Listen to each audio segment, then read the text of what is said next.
Hello everyone and welcome back to another video. And before we start, for everyone who's wondering what the games are in the Mega Drive and the Nintendo 64 behind me, hang on.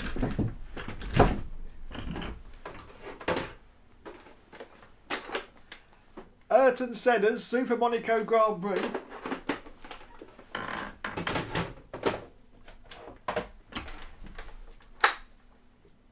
Star Wars Episode 1 Racer.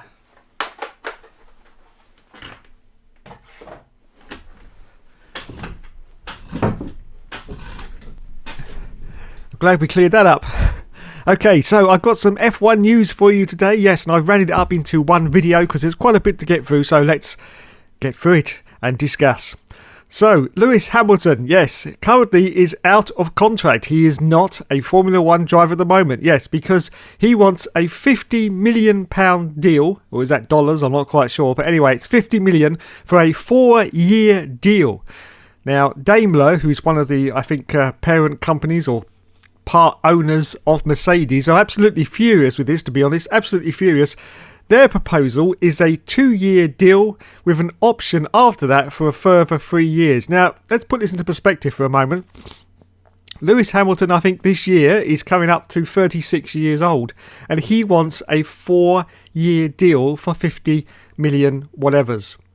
Now let's just think about this for a moment. We've got the new cars coming in 2022. What happens if halfway through this 4-year contract, Lewis Hamilton's pace suddenly falls off in a sort of Sebastian Vettel kind of way? What happens then? Well, Mercedes are stuck with a driver that they've still got to pay 50 million for the next 4 years in, and he's basically going to be down on performance. So this is not a good thinking from Lewis Hamilton at all, really, to be honest. I have to say, obviously, this is his retirement package, basically, yes, because I can't see him driving after that. I mean, unlike Kimi Räikkönen, who just loves to race, he just loves to race, doesn't matter where he finishes, he just loves to race.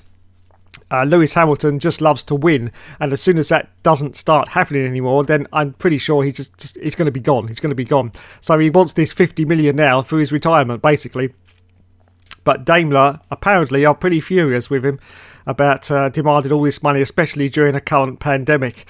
Anyway, there you go. Of course, he's got a lot of things on his side. He's now a Knight of the Realm, of course, which is going to give him a little bit more standing. And, of course, he's the current world champion, so that's going to give him even more standing. So, yes, this could be a deal that's going to run and run, unfortunately, possibly right up until the season starts.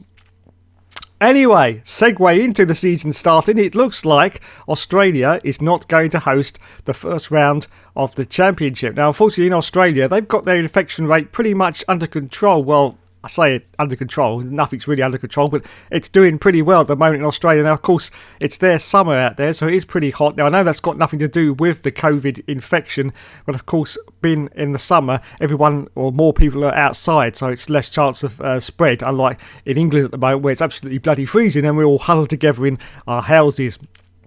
So, of course, there's 7 English teams currently in Formula 1, and Australia, quite rightly, don't want our new variant bullshit to come over and start infecting Australia.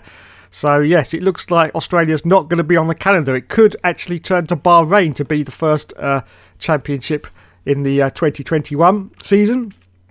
Of course, that has happened before when, of course, we had the Commonwealth Games, I think it was, that delayed Australia. I think that was in 2006. And, of course, in 2010 as well, Bahrain was the start of the season.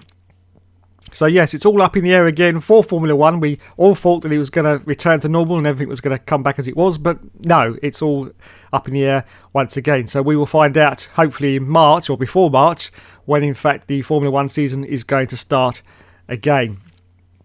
Okay, and lastly in this video, of course, it's Nikita Mazepin. Yes, everyone else has had their 2 pennies worth of comment about this, so I thought it was now my turn. And yes, I do happen to know what his real name is, but from this point onwards, he will now always be known as Nikita Mazepin. Yes, because that's about all he deserves. Okay, so there's been a lot of debate about this and a lot of criticism and tons of stuff on Twitter. I have to say, this has started to turn into a little bit of a witch hunt. My personal opinion is this. You need to remember things that have happened in the past. Now, I'm going to say something now that hopefully isn't going to incriminate me or get me off YouTube, but there you go.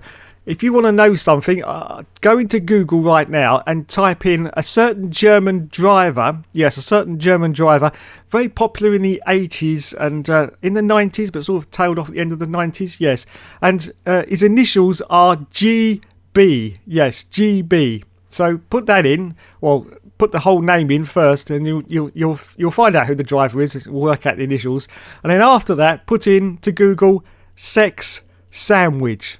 Yes, sex sandwich. And you'll be quite surprised at what actually turns up. Now, I'm just looking actually over to my laptop and I'm looking at the actual bio of this certain driver. And, you know, everything seems fine to me about this driver. Everything seems absolutely fine. In fact, it says here he was a hugely popular figure in Formula One. And in 2012, he was appointed president of the FIA Single Seat Commission. Yes, this certain driver who was involved in this, sex sandwich. Anyway, on to Nikita Mazepin. I am in no way condoning his actions whatsoever. He's basically just a rich kid who knows that if he gets into a little bit of trouble with anything really, you know, he can just ask daddy to bail him out, you know. That's the problem with rich people. They have very low morals compared to the rest of us who have to toe the line basically, because they know that if they get into a little bit of trouble, daddy will just write a check out and, you know, pay them off, Michael Jackson style. That's how they do it, isn't it, the rich people? Yes, that's how they do it. Nothing's changed. So, should Mazepin be in Formula One? Well, I say let him race. Let him race. Let him crash out in the first corner at Australia or whatever Grand Prix we're going to start at, and then let Günther Steiner spend the rest of the season making up excuses for him before they eventually get rid of him at the end of the season. That's what we need to do. Just let him race, okay? Just let him race, because this is now stupid, because it's going to happen anyway. We know it is. I mean, Haas are a complete absolute disaster at the moment. I mean, Günther Steiner, I don't think he could be in charge of a tea trolley, to be honest. He's got all the mouth, but when it comes to a Formula One team, what on earth has Haas done? Absolutely nothing. And this decision to get rid of their drivers and to bring in fresh drivers to push them forward is a crazy decision. It's a crazy decision, because it's not going to work. It's going to take years for their current drivers now to be able to offer anything like some input into the way these cars drive so they can get further up the field. So it's going to be another 2 to 3 years. And by this time, you've got other teams out there. You've got Renault, who are now pulling up to the plate. You've got McLaren pulling up to the plate. And Haas are still languishing pretty much at the back. So it's stupid. Günther Steiner is a complete and utter plum. Utter plum. I'm sorry, but he is. Yes. If anyone wants to get a change up at Haas, they need to get rid of him and get someone else in who can do the job a lot better than what he can. Yes. Anyway, so there you go. That's my opinion on Mazepin. Let him drive. Let him be hated. Just let him be hated. Yes, let him be hated. And everyone, oh, no. Yes, because he's going to have to put up with that as well, of course. And, you know, we all know he's pretty crap. You know, he's not really the best driver out there that's coming into form. There's so many other people out there. I mean, look at George Russell. Blimey, he's champing at the bit now. Champing at the bit to get in a decent car. And we're going to put up with bullshit like this. Yes, from a stupid, rich, spoilt kid who thinks that posting stuff on Instagram would be quite a funny little joke. Yes, that's another thing about, you know, the mentality of these rich people. They just don't get that, you know, there's a line that you don't cross, and he crossed the line because he thought it would be okay. Well, he's a plum, absolute plum. Yeah, just let him race and crash every single bloody race, and then just get rid of him. Bloody hell. I'd just like to point out for the second time, I'm not condoning his actions, of course.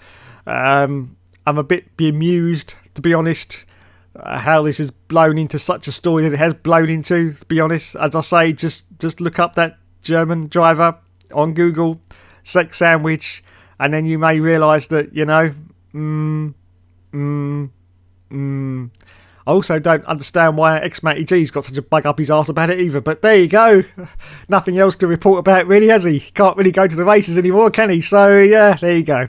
Anyway, thanks so much for watching, everyone. You have been awesome as always. This has been the Hookster, still in lockdown and still pissed off completely, and I just thought I'd have a little rant.